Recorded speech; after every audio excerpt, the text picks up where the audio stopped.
Olá, ouvintes, a paz do Senhor. Eu sou o pastor Aaron Delaland e quero compartilhar com vocês a palavra do Senhor.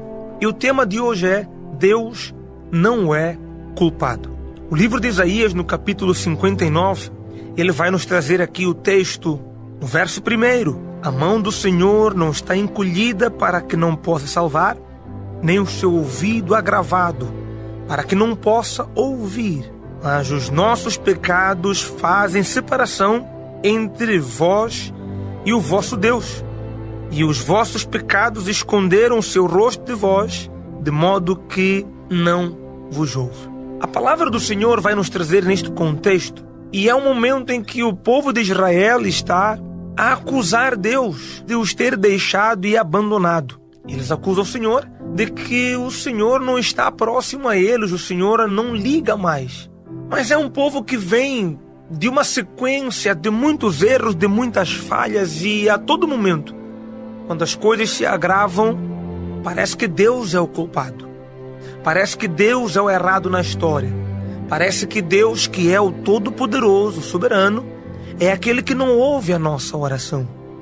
Você vai lembrar muito bem, e a história nos remete isso, a Adão e Eva.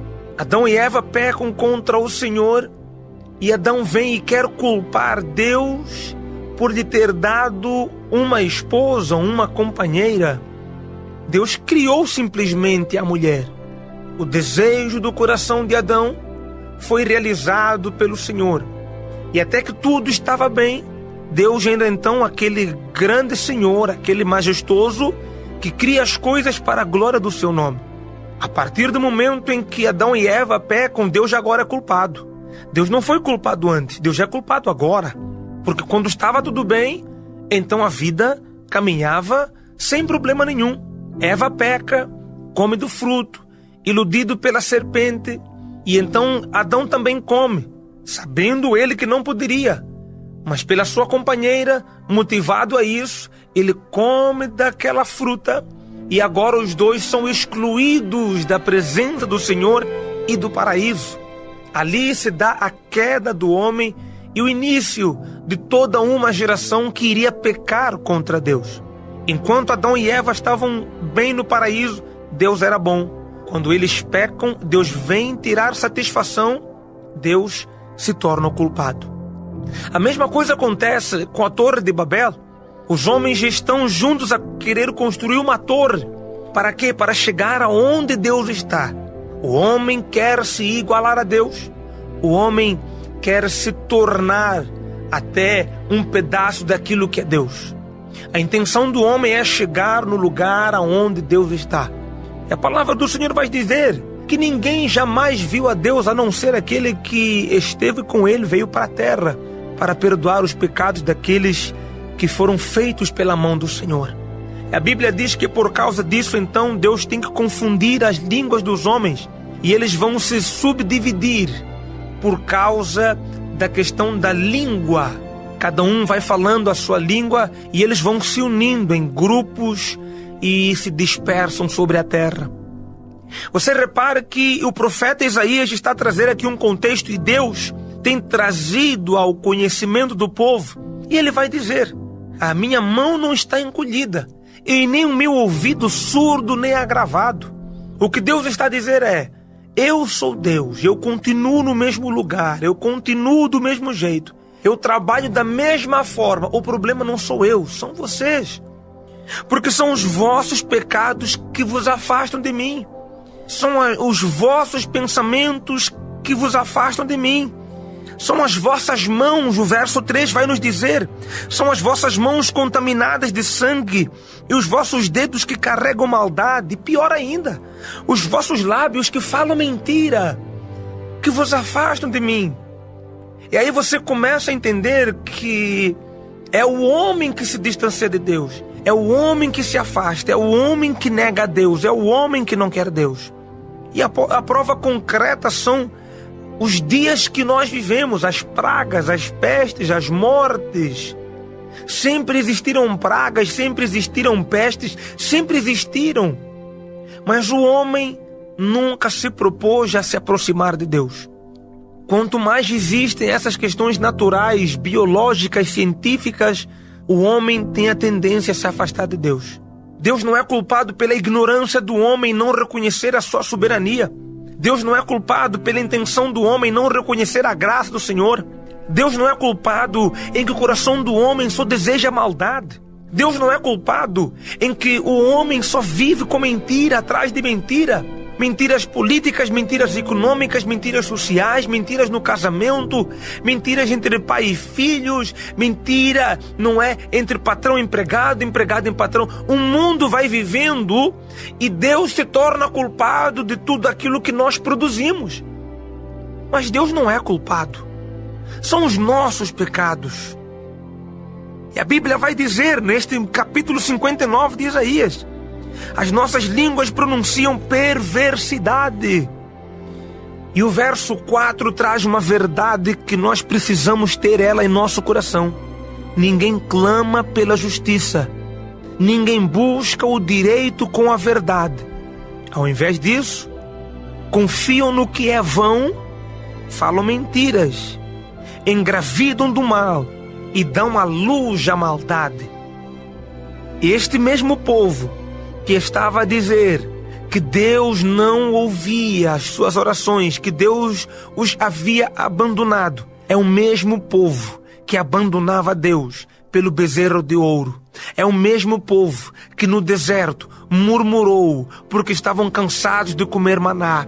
Era o mesmo povo que murmurava quando havia carne e sobejava. Era o mesmo povo que reclamava quando estava em frente ao mar Mara ou ao mar Vermelho. Era o mesmo povo que reclamava, que reclamou quando Moisés esteve no monte e levantaram um bezerro de ouro. Foi o mesmo povo que ouviu a murmuração, ouviu Coré, Datã e Abiú. O mesmo povo que esteve lá a todo instante, a todo momento. Deus fazia um milagre, glorificava a Deus, depois o abandonavam.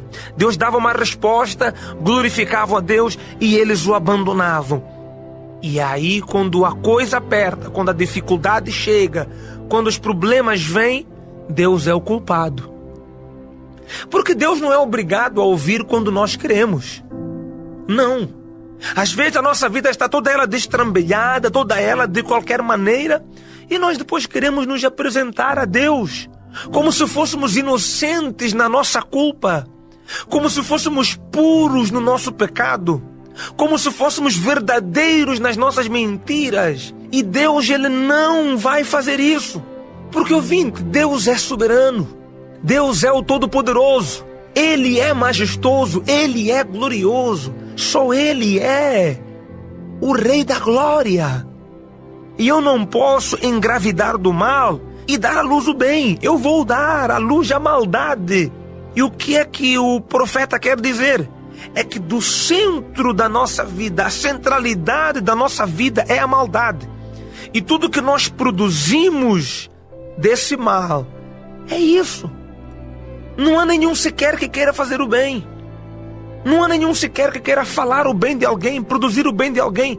Nós procuramos sempre traduzir as nossas forças para que haja fraqueza do nosso irmão. E a Bíblia vai dizer, neste capítulo 59, e no verso 7, que os pés correm para o mal e se apressam para derramar sangue inocente. E os pensamentos são pensamentos de maldade, a desolação e a destruição acham-se nas suas estradas. Você não acha que é o que nós estamos a viver nos dias atuais? Você não acha que é o que nós temos vivido hoje, no meio da nossa sociedade, no contexto mundial? É sangue para todos os lados, é morte para todos os lados. A ganância, o orgulho, a soberba, o pecado tem chegado às narinas de Deus. E pela vontade permissiva de Deus, Deus permite sim com que esses males venham. E a Bíblia vai dizer, e Cristo foi quem disse isso, é só o início, o prenúncio das dores que vão se aproximar. E elas vão se aproximar para que o mundo entenda que só Deus tem o poder. Só Deus tem o poder de salvar o homem, de transformar o homem e de operar milagres e sinais. Só Deus tem o poder para Ele mesmo ser adorado.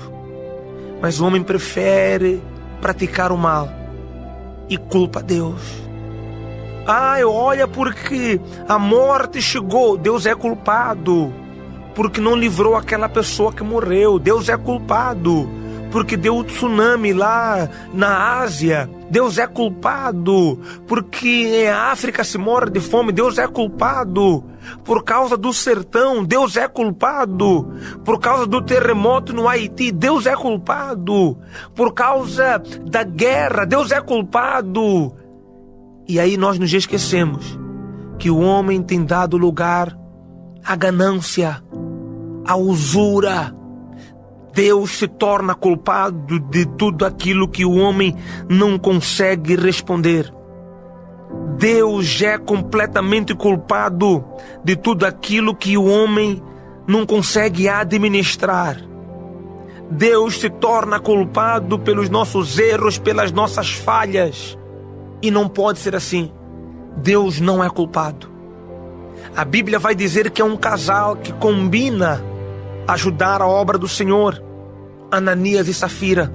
Eles vendem a propriedade, quando o dinheiro está em mãos, eles percebem que aquele dinheiro era muito alto. E em seu coração eles intentam enganar. E chegam perante o apóstolo Pedro e vão dizer: olha, vendemos por este valor. E Pedro olha para ele e diz: por que tu mentiste ao Espírito Santo? Olha a gravidade. Era tão mais fácil se ele tivesse dito: olha, Pedro, nós vendemos a propriedade por tanto e vamos doar tanto para a igreja ou para a obra, para o campo missionário, vamos doar tanto para que o nome do Senhor seja glorificado. Não teria problema nenhum ser verdadeiro. Mas porque queriam uma aparência de santos, queriam que as pessoas olhassem para eles como se eles fossem, não é, os melhores daquela comunidade, porque ajudaram com tudo que tinham, sendo que era mentira, porque Deus conhece os corações. E por causa daquela mentira e por causa daquele gesto, ele cai duro por terra e morre.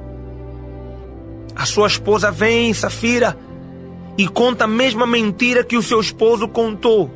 E do mesmo jeito que aconteceu com Ananias, acontece com Safira. Morreram por causa do pecado. Ouvinte, o pecado tem destruído o homem. O pecado tem arruinado vidas. O pecado tem destruído corações. O pecado tem arruinado casamentos. O pecado tem arruinado lares. O pecado tem tirado comunhão de muitas vidas. E o pecado, ele vem de forma subtil. O pecado, ele vem de forma imperceptível muitas vezes. E nós damos lugar a isso. Deus não é culpado. Então que nós possamos assumir os nossos erros. Que nós possamos assumir as nossas culpas. E ao invés de querer culpar Deus e dizer: olha, vou sair da igreja porque Deus não me responde, reveja os seus conceitos. Vou abandonar a Jesus Cristo, vou mudar de igreja, vou sair da igreja, vou deixar de servir a Jesus porque eu oro e Deus não me ouve, Deus não me atende. A minha mão não está encolhida para que não possa salvar, e nem o meu ouvido agravado para que não possa ouvir. Reveja o seu conceito, reveja a sua língua, cuide da sua boca, do seu pensamento, do seu sentimento, do seu olho, cuide das suas mãos. E ao invés de culpar o Senhor, entenda, o culpado somos nós. Quem peca somos nós. Deus não é culpado.